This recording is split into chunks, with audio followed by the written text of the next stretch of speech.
I'm meeting with Jennifer Torres of Commit to Wellness once more to learn about ways we can minimize our stress during the holiday season. Hi, thanks so much for joining us again. Yeah, of course. Tell us about yourself and your experience to remind our viewers. I am a licensed mental health therapist. I own my own private practice. I specialize in a therapy called dialectical behavioral therapy.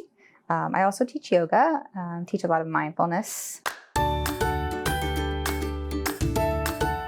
What are the major stressors you see around the holiday season?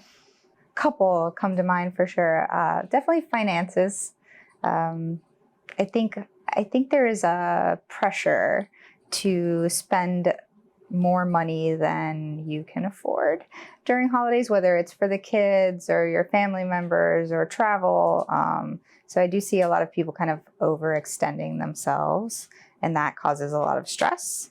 Also family relationships. That's mainly why most of my clients will come to see me last minute before holidays, because they're freaking out about seeing their mom or their dad or uncle or grandparent or some relative that they haven't seen in a while, and kind of the expectations around that. Also, if anyone has lost someone that they loved in the last year or 2 or 3, just the holidays can be triggering and stressful. Has this worsened in the past few years? What do you think? In a way, I would say yes. I think social media is another one. I think people are constantly comparing themselves on social media, and it can seem like everyone's getting together with their family and getting their perfect little picture, and I don't have anywhere to go, or, just comparing. Also, I think COVID kind of stopped some travels, and so there's people that even to this day haven't seen their family in 2 years now, 2 holidays or so. It kind of puts even more pressure. Like maybe this is the first year that they're finally going to travel somewhere to see family, and again, that can just cause like overwhelming feelings. What are ways to minimize stress during the holiday season? I think the biggest one is accepting reality, if that makes sense.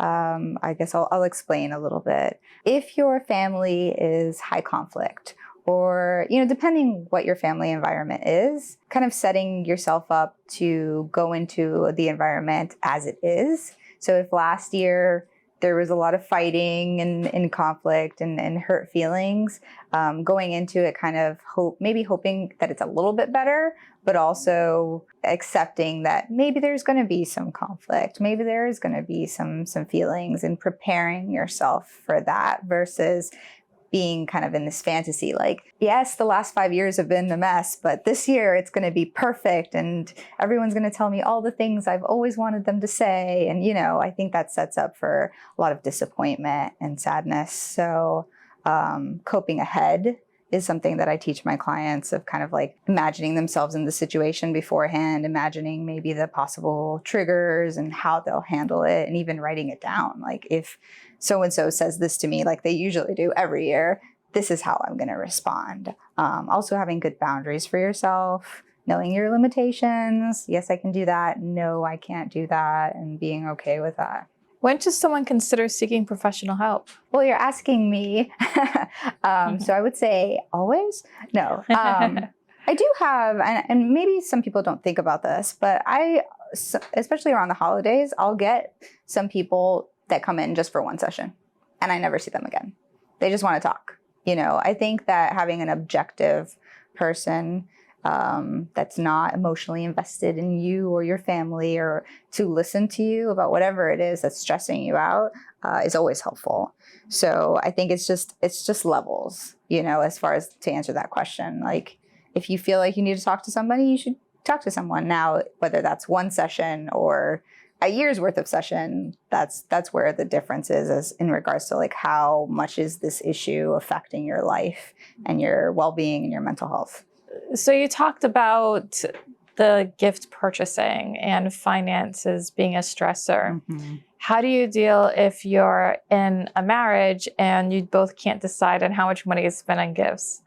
Ooh. Or let's say one family has a larger family than the other one, and they have they say that way more people buy for. Yeah. I mean, I think it's hard. I think these are conversations that most people don't like to have.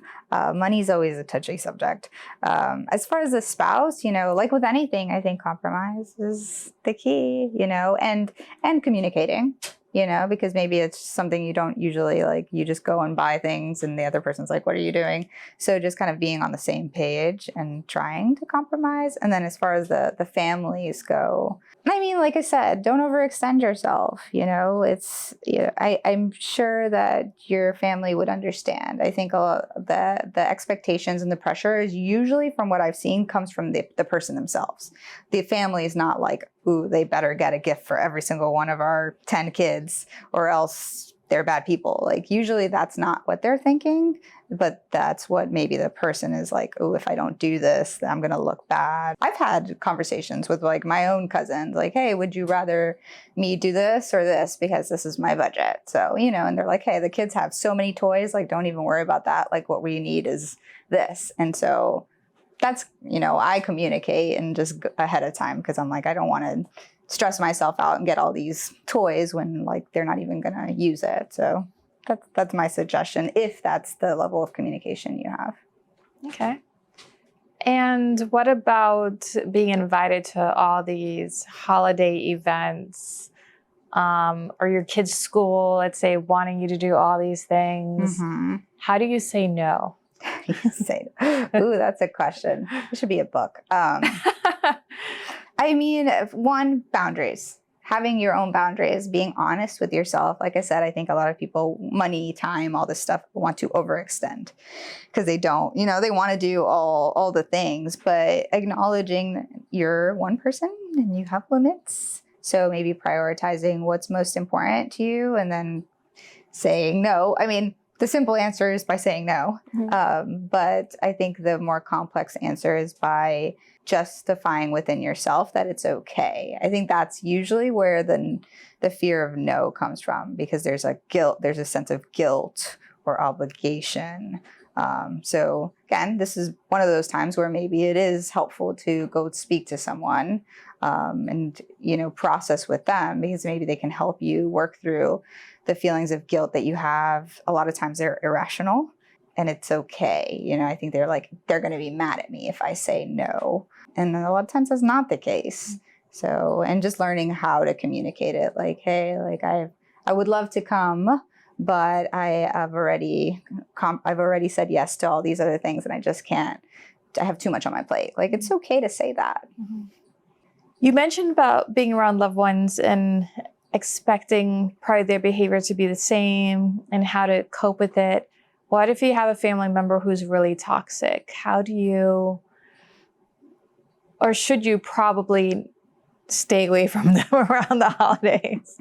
I mean, sometimes you can't, and I think that's the difficulty. And that's what I mean by accepting reality. Like, if you know that this person is gonna tell you, like, why aren't you married yet? Why didn't you have children? Like all those statements that people are like, I hate when people say this to me. And that that's coming, is to cope ahead and just be like, this person is going to come at me and ask me all these triggering questions like they always do. And I am either going to say, like, honestly, I don't want to talk about that right now. Maybe you plan your response to be different. And you can kind of avoid them. But I mean, I guess there's only so much you can avoid if you're in the space. I know some people will maybe choose not to go to family events, but then that causes other feelings and guilt and all of that. So, I mean, I think it would just be to acknowledge that, yes, they are unhealthy, they are toxic, and I'm going to try to have the best boundaries I can, whether that be just shutting the question down, putting up your boundaries, like kind of avoiding them. But I think my big thing is like, know that that's coming. Like, don't imagine that they're gonna somehow not be toxic this year, because that's usually not the case. And if it is, then you'll be pleasantly surprised. Expect the worst, plan for the best. Kind of. Or just expect what's been given to you the previous years, like it's probably not going to be too different than it has been. Mm-hmm. But you can be different. Yeah. Is there anything else you'd like to leave our viewers with? I mean, with the holidays, I know it can be really overwhelming. So as with any overwhelming thing, one thing at a time, one day at a time, one breath at a time, just remembering what holiday seasons are really about. A suggestion I have is there's something called loving kindness meditation, where you can Google it. There's so many, the scripts are there. You can either do a guided meditation or do it yourself.